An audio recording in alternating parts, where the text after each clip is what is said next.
Greetings all of you. Rigveda की एक ऋचा है। ओम आनो भद्राः क्रतवो यन्तु विश्वतो दवधासो अपरीतासोद्भिदः। The meaning is let the noble thought come from every side. इस संपूर्ण विश्व के लिए, जगत चराचर के लिए, समस्त प्राणियों के लिए चारों तरफ से उत्तम विचार हमारे अंदर आएं और हम सर्वोत्तम कार्य करें। आप सभी को सादर नमस्कार। मैं doctor Upendra Kumar Dwivedi, assistant professor English, DAV college Kanpur, आप सभी का अभिनंदन करता हूं। टीचिंग प्रेजेंटेशन में आज मैंने टॉपिक लिया है Shakespeare.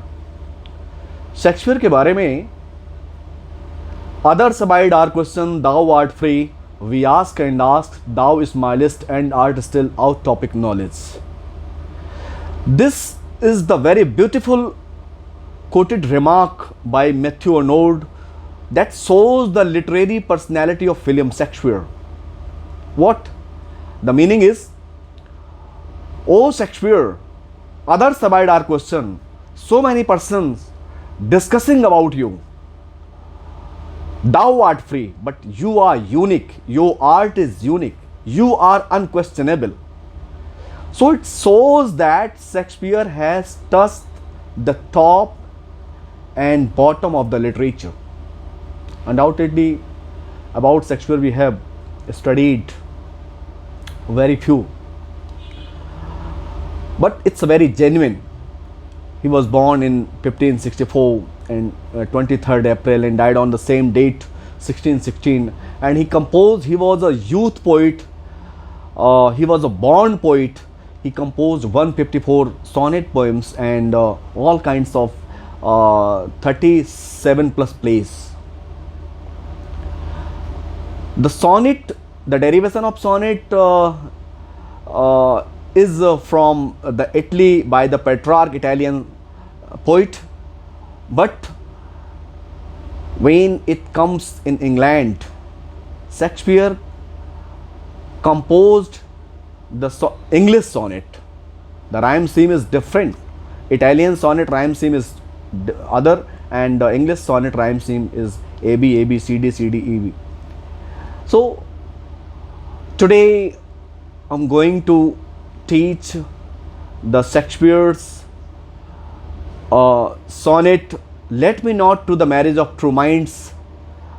The number of the sonnet series is 112. Let Me Not to the Marriage of True Mind. It means it is about the love, the true love, spiritual love, intellectual love. Shakespeare जिस love की बात करता है, जिस प्रेम की बात करता है, वो प्रेम अपने आप में अद्वितीय है। प्रेम योग की भाषा है। प्रेम का मतलब वो होता है जब दूसरे की पीड़ा पर पीड़ा हमारी आंखों से झड़ने लगे, हमारा अंतःकरण द्रवित हो उठे, तब समझिए हमें प्रेम का आविर्भाव हो गया। तो शेक्सपियर ऐसे ही प्रेम की बात करता है। शेक्सपियर की जो सॉनेट्स हैं वो टू पार्ट्स, कुछ 100 समथिंग सॉनेट्स लव बेस्ड हैं and other natural. So let we start the sonnet let me not to the marriage of true minds. So this poem expresses the feeling of love of universal appeal. The first stanza, let me not to the marriage of true minds admit impediments. Love is not love which alters when it alteration finds or bends with the removers to remove. Oh no, it is an ever fixed mark that looks on tempest and is never shaken. It is the star to every wandering bark whose worth is unknown although his height be taken. So the first line, let me not to the marriage of true mind. Let me not, the meaning, let me not, it means I cannot admit. The second line, admit impediment. The second line, the word admit, just we put in the first line, let me not admit, यानी मुझे स्वीकार मत करने दो, इस बात को मुझे स्वीकार करने के लिए बाध्य मत करो. Never compel me, according to Shakespeare, never compel me to accept this thing. What? Let me not admit, let me not admit what? I don't want, here Shakespeare doesn't want to accept that the marriage of the true minds, marriage means bondings, relation, the relation of two true souls, the bonding of true souls, the bond between the two true souls is never be shaken. No any kind of obstacle can remove it. It cannot be removed. It cannot be compelled by any kind of difficulties, miserable condition. These lines. तो the marriage of true minds admit impediments. Shakespeare का कहना है कि मैं इस बात को स्वीकार नहीं करता कि दो सच्चे प्रेमियों के बीच में कोई बाधा आ सकती है, कोई तूफान झंझावात आ सकता है जो दो सच्चे प्रेमियों को झकझोर सकता है. It means the external difficulties and troubles cannot come in the way of true lovers. यदि वो दो सच्चे प्रेमी हैं, यदि वास्तव में उनका हृदयंगम मिलन है, तो उनके बीच में संसार की, इस भौतिक संसार की सांसारिक बाधा उनको रोक सकती ही नहीं है. जैसे ईश्वर और ब्रह्म और हमारी आत्मा और परमात्मा का मिलन एक प्रेम है, अद्वितीय प्रेम है. इस प्रेम के बीच में कोई बाधा आ ही नहीं सकती है, इसे सच्चा प्रेम कहते हैं. इसी तरह दो सांसारिक प्रेमियों के प्रेम के बीच में कोई भी डिफिकल्टीज उसको परेशान नहीं कर सकती है. तो let me not admit, according to Shakespeare, मुझे इस बात को स्वीकार मत करने दो. मैं इस बात को नहीं मानता कि दो सच्चे प्रेमियों के बीच में कोई बाधा उत्पन्न हो सकती है या कोई उसको डिगा सकती है. इंपेडिमेंट. लव, फिर next line, love is not love which alters when it alteration find. वो प्रेम नहीं होता है जब परिस्थिति को देख करके अपने आप को परिवर्तित कर ले, जो सिचुएशन को देख करके, है ना, that love cannot be called true love which undergoes changes with changes in conditions of the true lovers. ऐसा प्रेम नहीं है कि जो मौके को देख करके बदल जाए, जैसी सिचुएशन पाए और अपने आप को बदल दे. प्रेम तो वो है जो अमर है, शाश्वत है, उसे प्रेम कहते हैं.